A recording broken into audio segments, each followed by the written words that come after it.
தொழில் பொருளாதார அமைப்புகளில் ஏதாவது ஒரு விதத்தில் வண்டி ஓடிடும். சூப்பர்னு சொல்ல முடியாது. பெரிய வருமானமோ நல்ல லாபங்களையோ இந்த மாதம் கொடுக்கறதுக்கான அமைப்பே இல்லை. ஆனால் குடும்பத்தை நகர்த்துறதுக்கான நீங்கள் போட்ட முதலீடு விரயமாகாமல் ஓரளவுக்கு வண்டி ஓடுறதுக்கான வருமான ஓட்டத்தை இந்த மாதம் உத்தியோகத்தில் இருந்தாலும் சரி, தொழிலில் இருந்தாலும் சரி ஓரளவுக்கு பெற்றுக் கொடுத்துரும். அதே போல் சொந்த மண்ணை விட்டு வெளியூர் வெளிமாநிலம் போகணும்னு யாராச்சும் முயற்சி செஞ்சுக்கிட்டு இருக்கீங்க அப்படிங்கிற பட்சத்தில் அவர்களுக்கான அந்த வாய்ப்புகள் கிடைக்கிறதுக்கு வாய்ப்பு கொஞ்சம் கூடுதல். இல்லை போய் பொண்ணு வீட்டுக்காரங்க மாப்பிள்ளையை போயிட்டா பார்க்குறீங்க அப்படின்னு சொன்னால் இதாங்க அதாங்கன்னு வெளிப்படையாக பேசிடுறது நல்லது. மாப்பிள்ளை வந்து 25,000 சம்பளம் வாங்குறாரு, பர்மனண்ட் ஸ்டாஃபு அப்படின்னு சொல்லிடுவீங்க. நிச்சயதார்த்தம்லாம் நடந்துடும். அந்த ஊருக்காரர் ஒருத்தர் எதிர்ச்சியாக அந்த ஊருக்கு போவார். என்னப்பா கந்தசாமி பொண்ணு உங்கள் ஊரில் தான் கொடுக்குறாங்களாமே. ஆமாம், நம்ம முனுசாமி பையனுக்கு தான் கொடுக்குறாங்க. ஓகே ஓகே ஓகே, இது அப்படி அது இப்படி அதெல்லாம் வேண்டாம். இருக்கிறத வச்சு வண்டியை ஓட்டிக்கிறது மிக மிக சிறப்புங்கிறத மட்டும் மனசில் வச்சுக்கிடணும். ஏன்னா தொட்டதற்கெல்லாம் பிரச்சனைகளை ஏற்படுத்தக்கூடியது மாதிரியான காலகட்டமாக இந்த காலகட்டம் அமைகின்றது.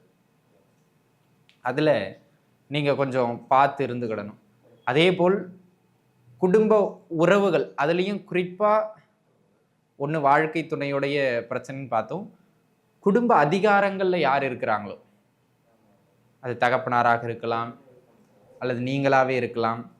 அதே போல் வேலை செய்கின்ற இடங்களில் உங்களை அதிகாரம் செய்கின்ற இடத்துல யார் இருக்காங்களோ அந்த உயர் போஸ்டிங்கில் இருக்கிறவங்களோட முட்டிக்கணும். அதே போல் இந்த காலகட்டத்தில் ஏதாவது சொத்து வாங்குறீங்க, இடம் வாங்குறீங்க, பொருட்கள் வாங்குறீங்கன்னா 1க்கு 2 முறை அந்த பொருட்களின் தன்மையை பார்த்து செக் பண்ணி வாங்கணும். ஏன்னா அந்த பொருட்களின் தன்மையில் பிரச்சனைகளோ அல்லது பிற விஷயங்களில் தொந்தரவுகளோ ஏற்படுறதுக்கு வாய்ப்பு மிக அதிகம் அப்படிங்கிறத நீங்கள் கொஞ்சம் கவனத்தில் வச்சுக்கிட வேண்டியது அவசியம். சரிங்களா? ஆக அன்பு நண்பர்களே, இந்த காலகட்டத்தை பொறுத்த மட்டிலும் நிதானமாக எதையும் நகர்த்த வேண்டியது அவசியம் அப்படிங்கிறத புரிஞ்சுக்கிடுங்க. ஓம் நம சிவாய. தென்னாடுடைய சிவனையே போற்றி, எந்நாட்டவருக்கும் இறைவா போற்றி. எம் தொலைக்காட்சி நேயர்கள் அனைவருக்கும் ஜோதிடர் யோகி ஜெயப்பிரகாஷின் அன்பான வணக்கங்கள். அன்பு நேயர்களே, இந்த பதிவில் நம்ம என்ன பார்க்க இருக்கோம் அப்படின்னு கேட்டுக்கிட்டிங்கன்னா, மாத பலன்கள், தை மாதத்திற்கான பலாபலன்கள், அதை தான் நம்ம இப்போ பார்க்க போகிறோம். தை பிறந்தால் வழி பிறக்கும் அப்படின்னு சொல்லி நம்ம கேள்விப்பட்டிருப்போம். ஏன் இதை அப்படி சொன்னாங்க அப்படின்னு கேட்டிங்கன்னா, சூரியனினுடைய உத்தராயண தட்சிணாயன அந்த திசை மாற்றம் ஏற்படுகின்ற மாதம் தான் இந்த தை மாதம். பொதுவாகவே என்ன சிக்கலில் இருந்தாலும் நீங்கள் தை மாதம் பிறந்துருச்சுன்னா ஒரு வழி பிறந்துரும் அப்படின்னு சொல்கிறது ஒரு வழக்கம். அந்த மாதிரியான நல்ல சுப நிகழ்வுகளை எல்லாம் செய்வதற்கான அற்புதமான மாதம் இந்த தை மாதம். அது மட்டும் இல்லாமல் அன்பு நண்பர்களே, இந்த தை மாதத்தை பொறுத்த மட்டிலும் முழுக்க முழுக்க சூரியன் மற்றும் செவ்வாய் இவர்களினுடைய ஆதிக்கத்தில் தான் நீங்கள் இருக்க போகிறீங்க. 12 ராசி நேயர்களும் இந்த மாத பலனை பொறுத்த மட்டிலும் சூரியனும் செவ்வாயும் தான் டாமினண்ட்டாக அவங்கள ஆதிக்கம் செலுத்த இருக்கின்றார்கள். அப்படி இருக்கின்ற பட்சத்தில் உங்களுடைய ஜென்ம ராசிக்கு இந்த மாதம், இந்த தை மாதம் எங்கெல்லாம் ஏற்றங்கள், என்ன விஷயங்களில் நீங்கள் கொஞ்சம் நிதானமாக இருக்கணும் அப்படிங்கிறத ஒவ்வொன்றா தெள்ள தெளிவாக நாம் தொடர்ந்து பார்க்கலாம். சரிங்களா? மகரம், மகர ராசி நேயர்களே, மகரத்தை பொறுத்த மட்டிலும் பார்த்தீங்கன்னாங்க, இந்த மாதம் வெளிப்படைய சொல்லணும்னா பெருசாக ஒன்றும் க்ரோத்துன்னு சொல்கிற அளவில் இந்த மாத பலன் இல்லை. டு பி ஃப்ராங்க், இந்த மாதத்தை பொறுத்த மட்டிலும் பார்த்துக்கிட்டிங்கன்னாங்க, ஆளுமை செய்கின்ற 2 கிரகங்களின் அமர்வும் சரி, பாவகங்களும் சரி உங்களுக்கு பெருசாக ஏற்றமான அமைப்பு கிடையாது. ஒரு 2-3 விஷயங்களில் இந்த மாதம் மகர ராசி நேயர்களுக்கு ஒரு ஃப்ளோ உண்டு. அதில் ஃபஸ்ட்டு விஷயம் என்ன அப்படின்னு கேட்டிங்கன்னா, திருமணத்திற்கான முயற்சி எடுத்துக்கிட்டு இருக்கவங்களுக்கு கல்யாண அமைப்பு கைகூடி வரும். ஆனால் அதுலேயே 1008 பஞ்சாயத்து இருக்கும். இந்த சித்தப்பா வந்து இந்த பொருத்தம் சரியில்லைங்கிறாரு, அந்த ஜோசியரை பார்க்கலாம். அந்த ஜோசியர் வந்து அப்படி சொல்கிறாரு, அவர் கொஞ்சம் வயசானவராக இருக்காரு, நம்ம இன்னொருத்தரை பார்க்கலாம் அப்படின்னு அந்த ப்ராசஸில் ரொம்ப இழுக்கும். அது ஒரு அமைப்பு. ஆக திருமண அமைப்புகள் கைகூடி வரும். ஆனால் அதுவே பல ப்ராசஸ்களுக்கு பிறகு தான் கைகூடி வரும். பார்த்துருக்கணும். 2வது, இந்த காலகட்டத்தை பொறுத்த மட்டிலும் தொழில் பொருளாதார அமைப்புகளில் ஏதாவது ஒரு விதத்தில் வண்டி ஓடிடும். சூப்பர்னு சொல்ல முடியாது. பெரிய வருமானமோ நல்ல லாபங்களையோ இந்த மாதம் கொடுக்கறதுக்கான அமைப்பே இல்லை. ஆனால் குடும்பத்தை நகர்த்துறதுக்கான நீங்கள் போட்ட முதலீடு விரயமாகாமல் ஓரளவுக்கு வண்டி ஓடுறதுக்கான வருமான ஓட்டத்தை இந்த மாதம் உத்தியோகத்தில் இருந்தாலும் சரி, தொழிலில் இருந்தாலும் சரி ஓரளவுக்கு பெற்றுக் கொடுத்துரும். அதே போல் சொந்த மண்ணை விட்டு வெளியூர் வெளிமாநிலம் போகணும்னு யாராச்சும் முயற்சி செஞ்சுக்கிட்டு இருக்கீங்க அப்படிங்கிற பட்சத்தில் அவர்களுக்கான அந்த வாய்ப்புகள் கிடைக்கிறதுக்கு வாய்ப்பு கொஞ்சம் கூடுதல். அப்போ நீங்கள் அதற்கு தாராளமாக முயற்சிக்கலாம். என்ன சொல்கிற மாதிரி புத்திர பாக்கியத்திற்கான அமைப்புகளை கோச்சாரம் தடை செய்யாது. உங்கள் சுயஜாதக அமைப்பின்படி அதற்கான நேரம் வந்துருச்சு அப்படின்னு சொன்னால் உறுதியாக கிடைச்சிரும், கவலை வேண்டாம். ஆக அன்பு நண்பர்களே, இந்த காலகட்டம் உங்களுக்கு சகலத்திலும் ஏற்றங்களை பெற்று தருவது மாதிரியான அமைப்புகளில் தான் உண்டு, பயப்படாதீங்க. சரி, இப்போது உங்கள் ஜாதக அமைப்பின்படி பார்த்துக்கிட்டீங்க அப்படின்னு சொன்னாலும், கோச்சார அமைப்பின்படி பார்த்துக்கிட்டீங்கன்னு சொன்னாலும் ஜாதகம் தான் ரொம்ப முக்கியம். கோச்சாரம் 10%, அதற்குட்பட்டு தான் இந்த பலன்கள் எல்லாமே, பயப்படாதீங்க. இப்போது எங்கெல்லாம் கவனமாக இருக்கணும் அப்படின்னு கேட்டிங்கன்னா, ஃபஸ்ட்டு பாயிண்ட், இந்த திருமணம் ப்ராசஸில் போய் பொண்ணு பார்க்குறீங்க, இல்லை போய் பொண்ணு வீட்டுக்காரங்க மாப்பிள்ளை போயிட்ட பார்க்குறீங்க அப்படின்னு சொன்னால், இதாங்க அதாங்கன்னு வெளிப்படையாக பேசிடுறது நல்லது. மாப்பிள்ளை வந்து 25,000 சம்பளம் வாங்குறாரு, பர்மனண்ட் ஸ்டாஃபு அப்படின்னு சொல்லிடுவீங்க. நிச்சயதார்த்தம்லாம் நடந்துடும். அந்த ஊருக்காரர் ஒருத்தர் எதிர்ச்சியாக அந்த ஊருக்கு போவார். என்னப்பா கந்தசாமி பொண்ணு எங்கள் ஊரில் தான் கொடுக்குறாங்களாமே. ஆமாம், நம்ம முனுசாமி பையனுக்கு தான் கொடுக்குறாங்க. ஓகே ஓகே ஓகே, பையன் எப்படி நல்ல பையனா? ஆமாங்க, இங்கே டிவிஎஸ் கம்பெனி தான் ஒர்க் பண்ணிகிட்டு இருக்கார், 5,000 ரூபா சம்பளம், இன்னும் 2 வருஷத்துக்கு வேலை இருக்குன்னு அவர் போட்டு விட்டு வந்துடுவார். ஆக அன்பு நண்பர்களே, நீங்கள் உண்மை தகவல்களை சொல்லி பொண்ணு கேட்கறது நல்லது.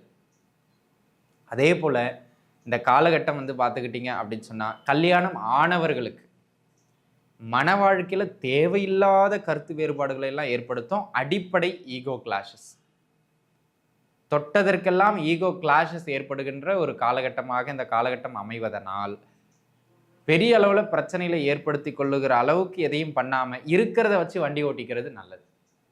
ஆமாம் நண்பர்கள், இது அப்படி அது இப்படி அதெல்லாம் வேண்டாம். இருக்கிறத வச்சு வண்டியை ஓட்டிக்கிறது மிக மிக சிறப்புங்கிறத மட்டும் மனசில் வச்சுக்கிடணும். ஏன்னா தொட்டதற்கெல்லாம் பிரச்சனைகளை ஏற்படுத்தக்கூடியது மாதிரியான காலகட்டமாக இந்த காலகட்டம் அமைகின்றது.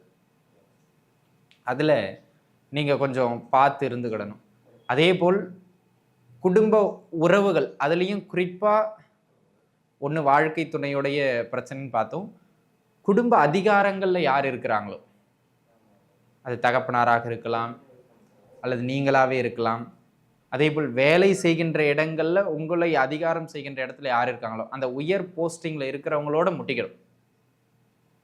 அப்போ பொதுவாகவே இந்த மாதம் உறவு சிக்கல், கூடுதலாக அதிகார சிக்கல்களும் ஏற்படுறதுக்கு வாய்ப்பு அதிகம். அப்போ உங்களுடைய மேல் அதிகாரி இவங்கெல்லாம் கொஞ்சம் பகச்சிக்கிடாமல் ஆமாம் சாமின்னு வண்டியை ஓட்டிக்கிறது இல்லைன்னா அந்த பக்கம் போகாதீங்க.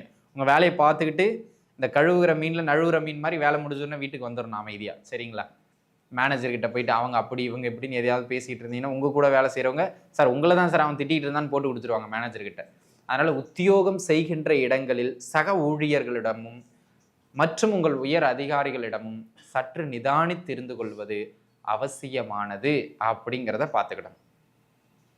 அதனை அடுத்த அமைப்பாக அன்பு நண்பர்களே, இந்த காலகட்டத்தை பொறுத்த மட்டிலும் வேற என்ன சிறப்பு அப்படின்னு கேட்டுக்கிட்டிங்கன்னா, எந்த ஒரு செயல் செய்தாலும் இந்த மாதம் தடைகளையும் சில பிரச்சனைகளையும் நீங்கள் ஒன்றுமே இல்லை, சம்பந்தமே இல்லாமல் ஒரு இடம் வாங்குறதுக்கு போவீங்க. ஏன்னா இந்த காலகட்டம் சொத்து வாங்குறது, வீடு கட்டுறது, இந்த மாதிரியான அமைப்புகள் மகர ராசி நேயர்களுக்கு உண்டு. வீடு கட்டலான்னு ஆரம்பித்து கடக்கால் போடுவீங்க. கடக்கால் போடுறதுக்கே அந்த அடித்தளம் இடுறதுக்கே மேஸ்திரி 4 நாளுக்கு ஒரு முறை தான் வருவார் வேலைக்கு. நீங்கள் 2வது நாள் தண்ணியெல்லாம் பிடிச்சி வச்சுட்டு வேலைக்கு லீவ் போட்டு உட்காந்துட்டு இருப்பீங்க. மேஸ்திரிக்கு ஃபோன் பண்ணால், அண்ணன் இங்கே ஒரு பக்கத்தில் கொஞ்சம் அர்ஜென்ட் வேலையாயிடுச்சு, போயிட்டு நான் நாளைக்கு வந்துடுறேன் பார். இந்த மாதிரி எந்த ஒரு செயல் எடுத்தாலும் தடங்கல்கள் தாமதங்களையே இந்த மாதம் சந்திக்கிற சூழ்நிலைக்கு ஆளாவிருக்கு. அதில் கொஞ்சம் மகர ராசி நேயர்கள் கொஞ்சம் கவனமாக இருக்கணும். அதே போல் உடல் நிலையிலையும் சின்ன சின்ன தொந்தரவுகள் ஏற்பட்டு மறைவது மாதிரியான மாதம் இந்த மாதம். ஹெல்த் வைஸும் கொஞ்சம் கூடுதலான கவனம் தேவை. அப்போது மகர ராசி நேயர்களை பொறுத்த மட்டிலும் வேலை, தொழில், பொருளாதாரம், உறவு சிக்கல், இந்த 4லுமே மிக மிக மிக கவனமாக இருக்க வேண்டியது அவசியமான ஒன்று அப்படிங்கிறதுல எந்த விதமான மாற்று கருத்தும் கிடையாதுங்கிறத அன்பர்கள் புரிஞ்சுக்கிட வேண்டியது அவசியம். சரிங்களா? இது ஒன்று. அதனை அடுத்ததாக அன்பு நண்பர்களே, இந்த காலகட்டத்தை பொறுத்த மட்டிலும் வேற என்ன முக்கியமான விஷயங்கள் அப்படின்னு கேட்டுக்கிட்டிங்கன்னா, 3 உடல் நிலையில் உடல் உஷ்ணம், இந்த ரொம்ப ப்ரெஷர் ஆகிறதுனால மைண்டு சம்பந்தமான தொந்தரவுகள் ஏற்படுறதுக்கு வாய்ப்பு அதிகம். அதில் கொஞ்சம் கவனிச்சு இருந்துக்கிடுங்க. அதே போல் சொத்து தகராறுகள் ஏற்படுறதுக்கும் இந்த காலகட்டத்தில் வாய்ப்பு அதிகம். அப்போ பங்காளி இருக்கா அப்படி அப்படின்னு சொன்னால் இப்போ சொத்து பிரச்சனைகளில் போய் மூக்க நுழைக்காதீங்க. நுழைச்சிங்கன்னா தேவையில்லாமல் பஞ்சாயத்து ஆயிரும். அதனால் அன்பு நண்பர்களே, என்னங்க ஒன்று கூட நல்லதாக சொல்ல மாட்டீங்க, சொல்கிற அளவுக்கு கோச்சாரம் பலமாக இல்லை. கல்யாணமாகும், குழந்தை பிறக்கும், வேலை கிடைக்கும், வேலையில் ஓரளவுக்கு வருமானம் கிடைக்கும், ஆனால் அந்த இடத்துல கொஞ்சம் நிம்மதி இல்லாமல் தான் ஓடுற மாதிரி இருக்கும். அப்படி தான் அமைப்பே உண்டு. அதே போல் இந்த காலகட்டத்தில் ஏதாவது சொத்து வாங்குறீங்க, இடம் வாங்குறீங்க, பொருட்கள் வாங்குறீங்கன்னா 1க்கு 2 முறை அந்த பொருட்களின் தன்மையை பார்த்து செக் பண்ணி வாங்கணும். ஏன்னா அந்த பொருட்களின் தன்மையில் பிரச்சனைகளோ அல்லது பிற விஷயங்களில் தொந்தரவுகளோ ஏற்படுறதுக்கு வாய்ப்பு மிக அதிகம் அப்படிங்கிறத நீங்கள் கொஞ்சம் கவனத்தில் வச்சுக்கிட வேண்டியது அவசியம். சரிங்களா? ஆக அன்பு நண்பர்களே, இந்த காலகட்டத்தை பொறுத்த மட்டிலும் நிதானமாக எதையும் நகர்த்த வேண்டியது அவசியம் அப்படிங்கிறத புரிஞ்சுக்கிடுங்க. சரிங்களா? ஆக அன்பு நண்பர்களே, இந்த காலகட்டம் பொறுமையாக எதிலும் செயல்பட வேண்டும். தொட்டதற்கெல்லாம் கோபங்களை கொள்ளக்கூடாது.